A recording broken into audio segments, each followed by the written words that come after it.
Muito boa noite a todos e todas. Que o Cristo esteja conosco nesse momento, orientando o desenvolvimento dessa sessão, desse nosso encontro, um encontro mediado por essa ferramenta tecnológica que faz das nossas reuniões algo diversas daquilo a que nos habituamos a realizar, daquelas reuniões de que nos habituamos a frequentar. Mas que bom que nesse momento tão singular em que enfrentamos essa pandemia, nós podemos contar com essa ferramenta tecnológica que, de certo modo, nos permite, então, o encontro, a reunião, o compartilhamento de reflexões a respeito do Evangelho, que orienta os nossos passos e nos coloca em contato com a figura bendita do Cristo. Para mim é uma alegria muito grande poder participar desse momento com vocês. Agradeço a todos os irmãos e irmãs do Centro Espírita Luz e Caridade Allan Kardec. Em especial agradeço a Lúcia, que me fez o convite para compartilhar então as minhas reflexões a respeito do tema proposto para a noite de hoje. Eu me chamo Ailton Pinheiro, frequento o grupo de estudos espíritas Francisco de Assis, em Nova Iguaçu. Frequento também a Sociedade Espírita Antenor de Paula Carneiro, em Mesquita. Em cada uma dessas casas espíritas me dedico a algumas tarefas.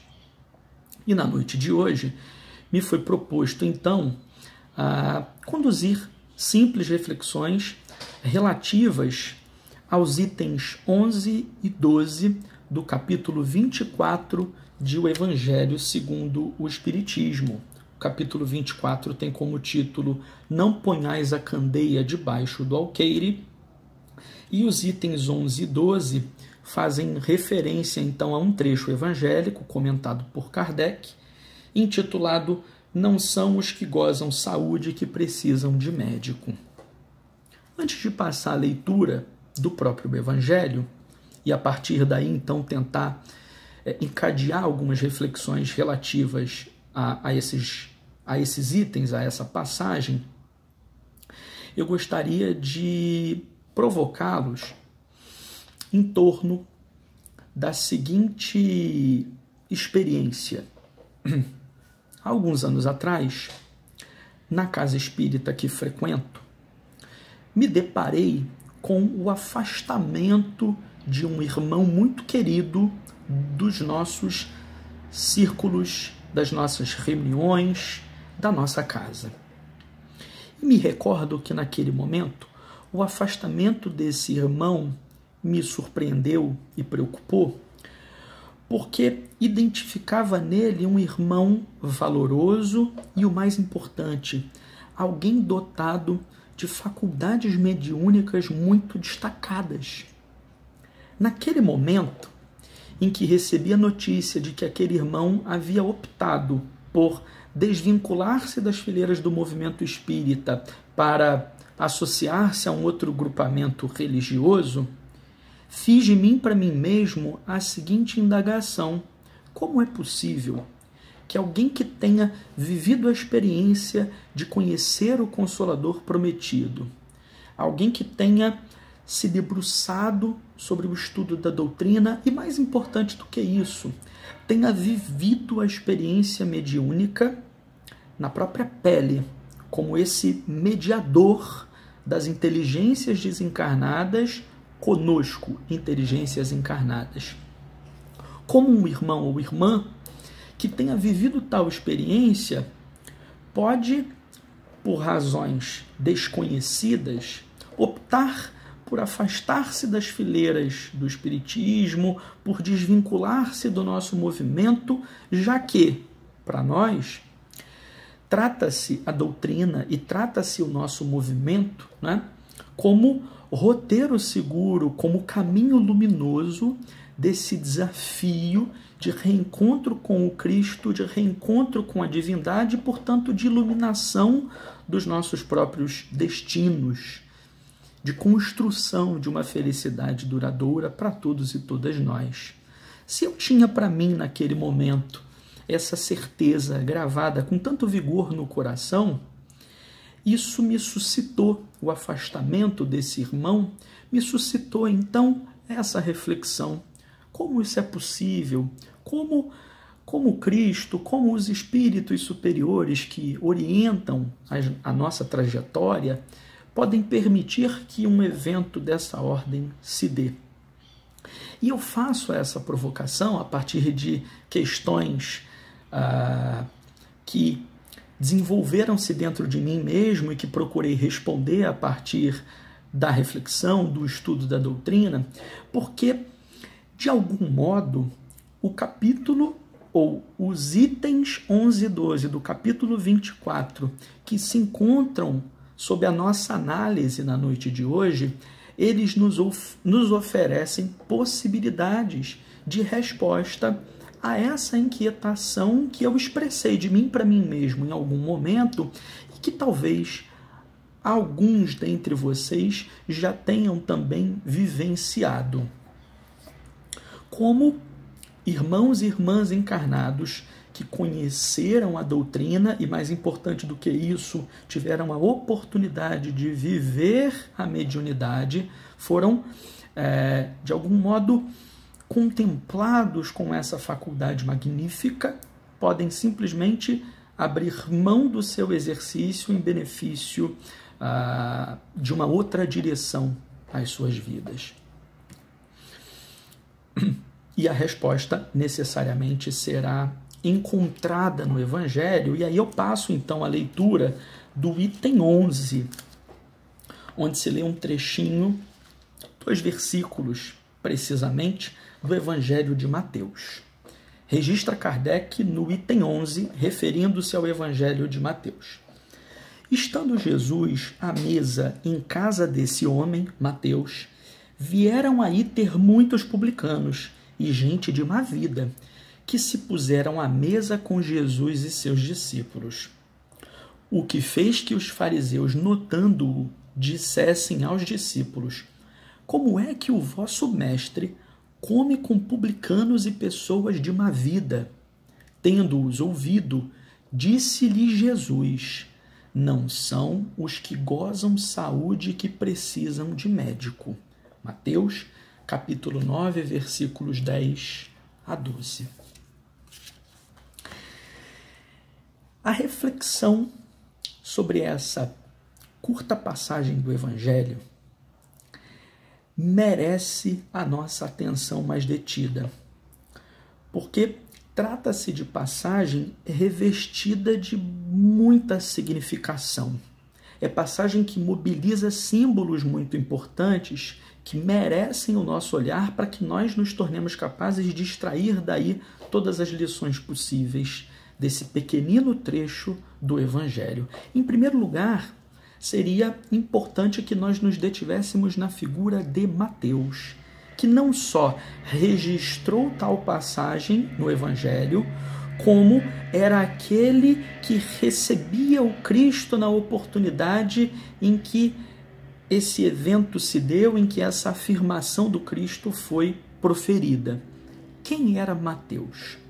Mateus era um coletor de impostos estabelecido na cidade de Cafarnaum, quando recebeu do Cristo o convite para juntar-se ao seu apostolado. E essa não é uma consideração de importância secundária, porque os coletores de impostos no tempo do Cristo eram pessoas muito mal vistas. Nós não podemos dizer que coletores de impostos seguem sendo pessoas mal vistas na nossa sociedade, porque esses coletores não mais existem do mesmo modo. Nós seguimos contrariados, algo contrariados, em relação à necessidade de realizar o pagamento, dos nossos impostos, que por vezes nos parecem excessivos. Mas ao tempo do Cristo, coletores de impostos eram figuras repudiadas, execradas por uma parcela muito importante da sociedade israelita de então. E é importante observarmos que esse repúdio, essa execração, essa posição subalterna que era ocupada por esses coletores de impostos, era uma posição que lhes era imposta não só pela nobreza de então, pelos doutores da lei, mas o próprio povo israelita consagrava a esses coletores de impostos uma estima muito limitada. Eles não eram bem vistos na sociedade israelita de então, fundamentalmente pelo papel que desempenhavam. Eram cidadãos judeus ou de origem judaica, israelita, mas que coletavam impostos em benefício da nação que os dominava, em benefício de Roma. Um outro dado importante é que, a essa altura, o povo de Israel era um povo dominado, que vivia sujeito às imposições romanas. Então, Mateus desempenhava esse papel de coletor de impostos e, por isso, era visto por muitos na sociedade israelita de então como uma espécie de traidor, porque trabalhava em benefício dos interesses de Roma. Mal comparando, seria como se o Brasil se sujeitasse ou fosse assujeitado à dominação de uma nação estrangeira e um dentre nós que aqui nos encontramos, brasileiros, portanto, aceitássemos submetermos-nos a esse domínio e atuar como coletores, como cobradores de impostos em benefício dos interesses dessa nação estrangeira. Então, Mateus, que é quem registra a passagem e é quem estava naquele momento recebendo o Cristo em sua casa, era uma figura mal vista pela sociedade judaica em geral, em especial pelos fariseus integrantes da nobreza de então. E me referindo aos fariseus, é importante observarmos que os fariseus eram aqueles doutores da lei, ou seja, homens integrantes de uma nobreza intelectual que dedicavam suas vidas ao estudo da Torá, ao conjunto das leis mosaicas que regulavam a vida social e religiosa de então. E os doutores da lei eram aqueles que defendiam a Torá, que afirmavam-se como rigorosos cumpridores da Torá, dos mandamentos contidos na Torá, e por isso ostentavam um estatuto de certa pureza diante do restante da sociedade de então. Esse é um dado muito importante, porque quando Cristo encarna, quando Cristo se faz encarnado como homem e começa a afirmar-se como Messias, como aquele que havia sido prometido pelos profetas até então, aquele que viria salvar o povo judeu de todo jugo, aquele que viria libertar o povo judeu de toda opressão, Cristo vai passar a enfrentar uma oposição muito importante dos fariseus, porque os fariseus não conseguiam ajustar, associar a figura do Cristo e tudo aquilo que ele fazia com a sua expectativa de um Messias que viria numa carruagem de ouro e que viria para ter com eles, doutores da lei, viria para ter com eles nobreza, e não para associar-se a homens e mulheres tidos como de má vida e permanecer junto desses ao longo de toda a sua trajetória na face da terra. O povo judeu esperava pelo Messias, os fariseus esperavam pelo Messias e eram incapazes de compreender como Cristo havia escolhido permanecer na companhia daqueles e daquelas que eram por eles, fariseus, renegados. Mas o Cristo não veio para permanecer em companhia desses doutores da lei enquanto esteve encarnado na terra.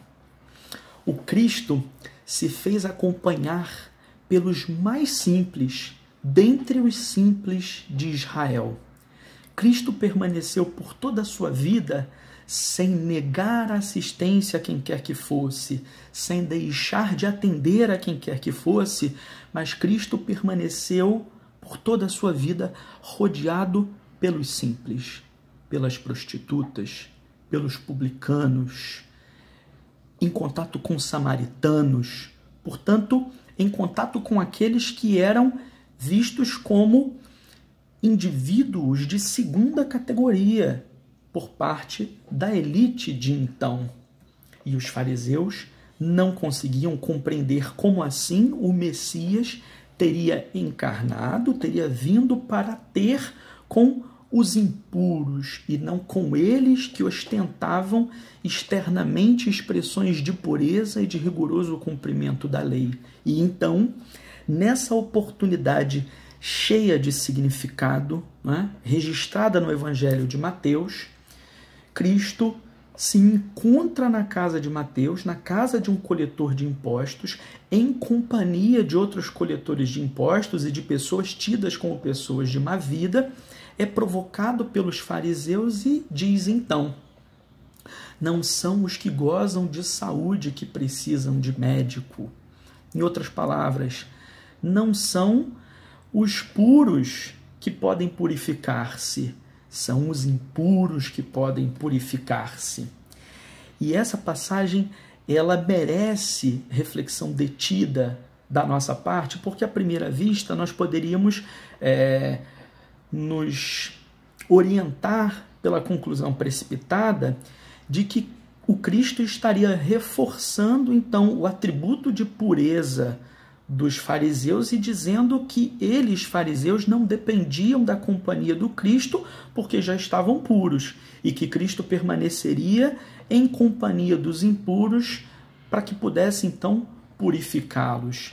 Mas, meus irmãos, quem dentre nós encarnados pode afirmar-se como puro, como isento de defeitos, como isento de imperfeições, como alguém, portanto, que não depende de medicação, não depende de médico, não depende de assistência nessa difícil tarefa de transformação pessoal, interior? Ninguém, nenhum de nós. E também os fariseus não eram puros, né? Bem pelo contrário. Há um trecho no Evangelho, né, em que Cristo é bem firme ao afirmar: ai de vós, escribas e fariseus hipócritas, porque limpais o exterior do copo e do prato, mas estes, por dentro, estão cheios de rapina e intemperança. Fariseu cego, limpa primeiro o interior do copo, para que também o seu exterior fique limpo. Ai de vós, escribas e fariseus hipócritas, porque sois semelhantes aos sepulcros caiados, que por fora se mostram belos, mas interiormente estão cheios de ossos de mortos e de toda imundície. Os fariseus eram aqueles que procuravam ostentar uma conduta de rigorosa pureza, mas nas suas expressões exteriores, no seu íntimo, conservavam pulsões, inclinações viciosas, negativas, e bem pelo contrário, aqueles homens e mulheres de quem o Cristo decidiu cercar-se eram homens e mulheres tidos como de segunda ordem, de segunda categoria pelos israelitas de então, mas eram indivíduos com um profundo desejo de transformação dentro de si, com uma verdadeira inclinação à recepção das lições que o Cristo estava pronto para oferecer-lhes. Uma metáfora que pode nos ajudar a orientar a nossa reflexão seria de perceber os fariseus como copos com a sua boca voltada para baixo, portanto vazios por dentro e impróprios à recepção de tudo aquilo que venha a descer do mais alto. Já os homens e mulheres simples de quem o Cristo cercou-se eram copos com a boca voltada para cima, que estavam prontos, portanto, a receber tudo aquilo que o Cristo, por sua vez, demonstrava estar pronto para oferecer-lhes. Então, a condição de autodeclarada pureza dos fariseus era aquilo que funcionava como obstáculo a que eles também pudessem abrir-se e beneficiar-se de tudo aquilo que o Cristo estava pronto para oferecer-lhes. Os homens simples e as mulheres simples que se acercaram do Cristo estavam prontos para receber dele o remédio necessário a sua transformação. É importante nós nos dedicarmos ao estudo detido de cada passagem do Evangelho. O Evangelho é tão rico, não é? Porque, vejam, o Cristo aqui de modo algum pretende afirmar que os fariseus permaneceriam distantes da possibilidade de um encontro com as luzes que ele vinha trazer à humanidade. Bem pelo contrário. Há, no Evangelho, a parábola da ovelha perdida, em que o Cristo torna claro que, de maneira alguma, qualquer uma das ovelhas do rebanho do Senhor permaneceria sem cuidado, sem a atenção do Criador.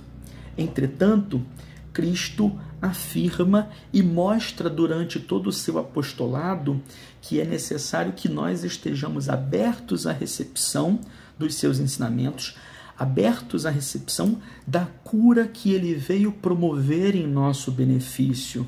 E os fariseus de então, porque reconheciam a si mesmos como seres já purificados, não conseguiam abrir-se para esse processo de transformação. Jesus é o grande médico das almas. Jesus veio nos oferecer tratamento para todas as mazelas ainda existentes nos nossos espíritos. No entanto, a cura depende de um movimento fundamental do paciente. O medicamento, para produzir efeitos, precisa ser recebido e administrado pelo paciente em seu próprio benefício. E aqui me recordo de uma palestra do grande Haroldo Dutra Dias, que tem como título Jesus, o médico das almas. E ali Haroldo destaca como tanta atenção foi dedicada por tanto tempo às curas promovidas pelo Cristo, como se tais curas tivessem sido demonstrações do caráter sobrenatural do Cristo, milagres, portanto, como se essas curas fossem o que de fundamental ele veio realizar para demonstrar a sua essência divina. E o Haroldo chama a nossa atenção para o fato de que, ainda que o Cristo, espírito puro, que aquela época já o era, de fato tenha sido capaz de realizar intervenções perispirituais naqueles que o procuraram solicitando concurso, solicitando assistência no tratamento das suas dores, e o Cristo, então, a partir de intervenções perispirituais, pôde, de fato, promover transformações na própria matéria daqueles e daquelas que o procuraram solicitando assistência, solicitando a cura. Mas essas curas somente foram duradouras em benefício daqueles que, para além do contato com o Cristo, abriram-se para a possibilidade de transformação pessoal, transformação interior. Esses sim, valeram-se do medicamento administrado pelo Cristo, medicamento esse que se encontra fundamentalmente nas suas lições, nas suas orientações, na sua exortação à transformação, e esses então puderam se valer da medicação para curarem-se a si mesmos a partir do concurso do Cristo, a partir da intervenção do Cristo.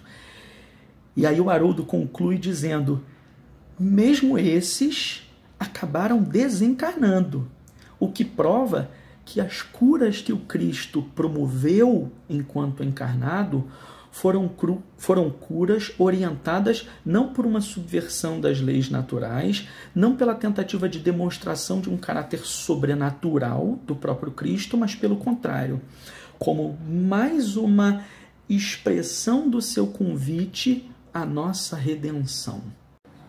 E aí então, meus irmãos, feitas essas considerações, eu me habilito a retomar aquela situação que suscitei no início da minha fala, como uma situação que em mim gerou reflexão, que é aquela que se dá quando companheiros ou companheiras de ideal espírita que tenham participado do nosso movimento, que tenham se vinculado às tarefas em nossas casas espíritas, aqueles que tenham vivido a experiência mediúnica, integrado os nossos grupos mediúnicos e, em dado momento das suas trajetórias, tenham optado por desvincular-se da casa, por afastar-se do movimento e até, em alguns casos, abraçar outra doutrina em prejuízo da sua vinculação anterior com o movimento espírita e com o estudo da doutrina espírita. E, como disse a vocês no início da minha exposição, um evento como esse, em mim, suscitou profundas reflexões que a leitura do item 12 do capítulo 24 de O Evangelho segundo o Espiritismo serve ao esclarecimento de um evento dessa ordem, porque neste item 12 do capítulo 24 de O Evangelho segundo o Espiritismo, partindo desse trechinho do Evangelho em que Cristo se encontra na casa de Mateus e é questionado pelos fariseus a respeito do fato de que prefira a companhia daqueles tidos como de segunda ordem, né, na forma de organização da sociedade israelita de então, a partir da afirmação do Cristo de que ele não vem para aqueles que gozam de saúde, porque não são os que gozam de saúde que dependem de médico. Kardec, então, reflete sobre algo que devemos compreender e carregar conosco como esclarecimento, não é?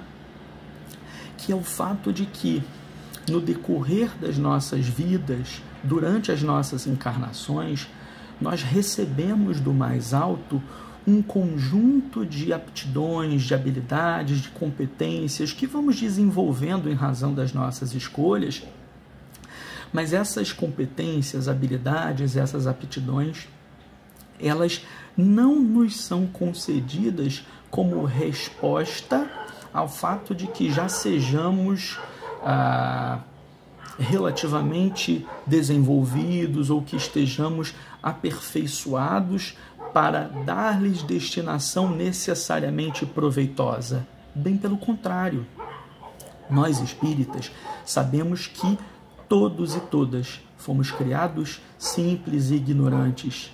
Fomos criados como princípio espiritual e estamos numa longa trajetória de ascensão do átomo ao arcanjo. Já vivemos séculos, viveremos milênios nesse longo percurso, nessa longa trajetória de burilamento dos nossos espíritos, de transformação de nós mesmos, de, eu diria, conversão daquilo que se expressa como nosso ego, aquilo que temos sido até aqui, em benefício da construção do nosso self, daquilo que podemos ser, de todos os potenciais que se encontram em nós, me valendo aqui de categorias que são empregadas e analisadas na obra de Joana, não é? Com muita precisão. Nesse trecho do Evangelho, Kardec nos mostra que todas essas aptidões, competências, habilidades nos são oferecidas pela divindade como oportunidades de transformação, como ferramentas, portanto. Agora, aquilo que se fará de tudo isso depende de cada um e cada uma de nós. Compartilhando com vocês 2 trechinhos curtos do item 12, Kardec diz assim: há quem se admire de que, por vezes, a mediunidade seja concedida a pessoas indignas, capazes de a usarem mal. Parece, dizem, que tão preciosa faculdade devera ser atributo exclusivo dos de maior merecimento. Um parágrafo adiante, Kardec completa: se só aos mais dignos fosse concedida a faculdade de comunicar com os espíritos, quem ousaria pretendê-la? Onde, ao demais, o limite entre a dignidade e a indignidade? A mediunidade é conferida sem distinção, a fim de que os espíritos possam trazer luz a todas as camadas, a todas as classes da sociedade, ao pobre como ao rico, aos retos para os fortificar no bem, aos viciosos para os corrigir. Não são esses últimos os doentes que necessitam de médico? O que Kardec pretende destacar na reflexão que nos traz da passagem evangélica é justamente a ideia que devemos carregar conosco e valermos-nos dela para orientar a nossa própria trajetória, de que todos e todas nós contamos com o concurso da divindade nessa tarefa difícil de transformação. Nós contamos com um conjunto de ferramentas, e essas ferramentas vão se apresentar em diferentes momentos da nossa trajetória, vão adquirir diferentes roupagens, mas tudo aquilo que se coloca diante de nós, como aptidão, habilidade, competência, na verdade, são convites da divindade para que nós saibamos nos valer das ferramentas como oportunidade para a transformação, para o aperfeiçoamento, para a reforma. Nesse sentido, não faz sentido supor que apenas espíritos de destacada envergadura moral, espíritos, portanto, que estão encarnados numa condição quase missionária, contem com a mediunidade como oportunidade para o desempenho do serviço. Bem pelo contrário. Nós sabemos que a mediunidade ela é uma aptidão que tem um componente físico importante e que será, portanto, mobilizada no momento em que o emprego dessa ferramenta seja útil ao nosso desenvolvimento. Não se trata de uma dádiva conferida apenas àqueles que tenham destacado merecimento e que possam, portanto, valer-se dela para a produção de resultados benéficos. Nesse sentido, recuperando a trajetória daquele companheiro de jornada que me referi no início da minha exposição, e sem pretender fazer-lhe qualquer crítica, o fato de que ele tenha se dedicado ao exercício da mediunidade por muitos anos e tenha produzido resultados tão importantes, louváveis, respeitáveis na sua tarefa mediúnica, isso não significa que o seu processo desafiador e difícil de reencontro com o Cristo tenha se aperfeiçoado enquanto ele desempenhava a tarefa mediúnica. Todos e todas nós estamos neste caminho e seremos, de diferentes modos, em diferentes momentos da nossa trajetória, chamados a certos testemunhos de que, de fato, nos encontramos caminhando na direção do Cristo e tendo nele essa nossa companhia fundamental. A mediunidade não é dádiva, é ferramenta, não é recompensa, porque as compensações pelos nossos esforços virão num outro plano, né? A encarnação não é fado, nós não estamos fadados necessariamente a nada quando encarnamos, bem pelo contrário, nós contamos com um planejamento, mas aquilo que é fado, aquilo que estamos de fato destinados a viver é o encarnar e o desencarnar, como aliás destacou Haroldo na passagem daquela palestra que já me referi aqui. Todos desencarnaremos. Agora, aquilo que cada um de nós fará nesse percurso entre a encarnação e a desencarnação conta com o estímulo precioso dos nossos irmãos desencarnados, do nosso anjo guardião, daqueles que cuidam dos nossos destinos. No entanto, conta também com o concurso necessário da nossa vontade.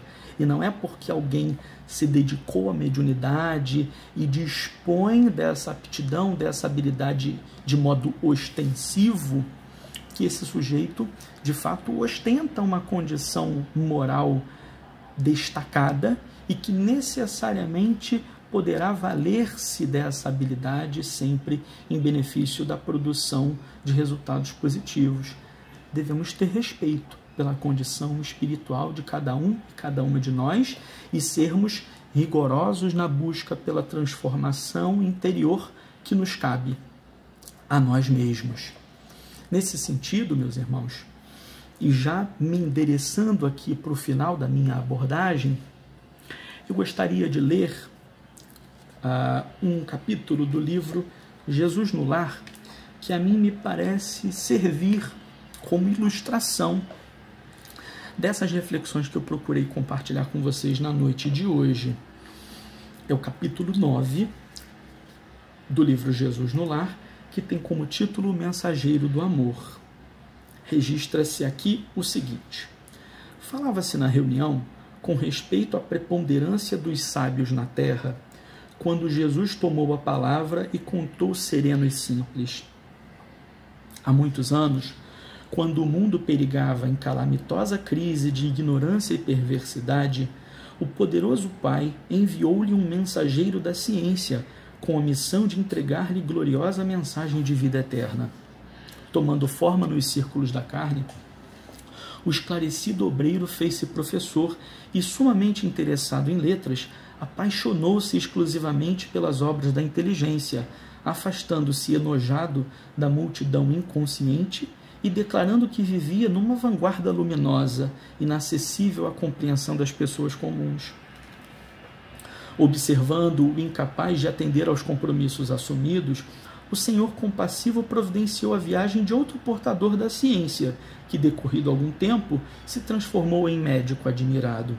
O novo arauto da providência refugiou-se numa sala de ervas e beberagens, interessando-se tão somente pelo contato com enfermos importantes, habilitados à concessão de grandes recompensas, afirmando que a plebe era demasiado mesquinha para cativar-lhe a atenção. O Todo-Bondoso determinou, então, a vinda de outro emissário da ciência, que se converteu em guerreiro célebre. Usou a espada do cálculo com maestria, pôs-se à ilharga de homens astuciosos e vingativos, e, afastando-se dos humildes e dos pobres, afirmava que a única finalidade do povo era de salientar a glória dos dominadores sanguinolentos. Contristado com tanto insucesso, o Senhor Supremo expediu outro missionário da ciência, que em breve se fez primoroso artista. Isolou-se nos salões ricos e fartos, compondo música que embriagasse de prazer o coração dos homens provisoriamente felizes, e afiançou que o populacho não lhe seduzia a sensibilidade, que ele mesmo acreditava excessivamente avançada para o seu tempo. Foi então que o excelso Pai, preocupado com tantas negações, ordenou a vinda de um mensageiro de amor aos homens. Esse outro enviado enxergou todos os quadros da terra com imensa piedade. Compadeceu-se do professor, do médico, do guerreiro, do artista, tanto quanto se comoveu ante a desventura e a selvageria da multidão, e, decidido a trabalhar em nome de Deus, transformou-se no servo diligente de todos. Passou a agir em benefício geral e, identificado com o povo a que viera a servir, sabia desculpar infinitamente e repetir 1000 vezes o mesmo esforço ou a mesma lição. Se era humilhado ou perseguido, buscava compreender na ofensa um desafio benéfico à sua capacidade de desdobrar-se na ação regeneradora, para testemunhar reconhecimento à confiança do Pai que o enviara. Por amar sem reservas os seus irmãos de luta, em muitas situações foi compelido a orar e pedir o socorro do céu perante as garras da calúnia e do sarcasmo. Entretanto, entendia, nas mais baixas manifestações da natureza humana, dobrados motivos para consagrar-se com mais calor à melhoria dos companheiros animalizados, que ainda desconheciam a grandeza e a sublimidade do Pai benevolente que lhes dera o ser. Foi assim, fazendo-se o último de todos, que conseguiu acender a luz da fé renovadora e da bondade pura no coração das criaturas terrestres, elevando-as a mais alto nível, com plena vitória na divina missão de que fora investido. Houve ligeira pausa na voz doce do Messias, e ante a quietude que se fizera espontânea no ruidoso ambiente de minutos antes, concluiu ele com expressivo acento na voz. Cultura e santificação representam forças inseparáveis da glória espiritual. A sabedoria e o amor são as duas asas dos anjos que alcançaram o trono divino, mas em toda parte, quem ama segue à frente daquele que simplesmente sabe. Meus irmãos, mais uma vez, digo que as lições cujo comentário nos foi indicado na noite de hoje merecem atenção desdobrada.